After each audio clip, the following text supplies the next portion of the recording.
the man who stole the most secret Soviet fighter jet. On the 6th of September 1976, the Soviet Union announced that Lieutenant Viktor Belenko of the 513th Fighter Aviation Regiment of the Soviet Air Defense Forces had died in a training accident. But the truth soon emerged. The 29-year-old pilot had in fact carried out one of the most dramatic defections of the Cold War, delivering to the West the secrets of the MiG-25P, a supersonic interceptor and reconnaissance aircraft regarded at the time by NATO as the most feared Soviet aircraft in service. But how did this man achieve such a feat? The events unfolded during what was, indeed, a routine training flight by Belenko's regiment from Chuguyevka Air Base, located some 190 kilometers or 120 miles northeast of Vladivostok. Once airborne, Belenko broke formation, descended to 500 feet to evade radar detection, switched off his transponder, and accelerated the aircraft with the aim of landing in Japan.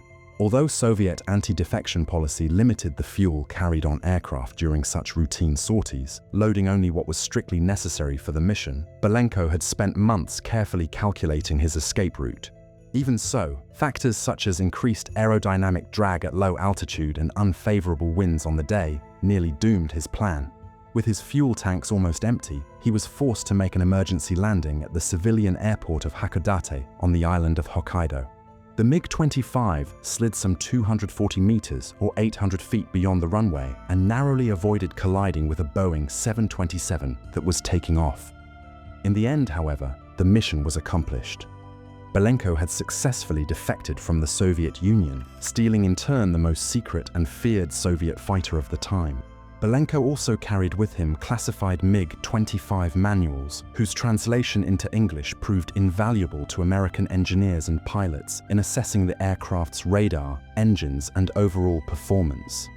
Initially, Japan allowed the United States only to conduct ground tests on the aircraft, but later authorized its complete dismantling.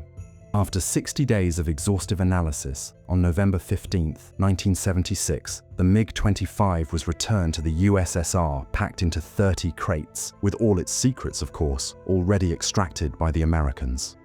This was the first time that Western experts were able to examine this aircraft model in detail, one of the most advanced produced by the Soviet Union at the time, revealing a number of its closely guarded secrets.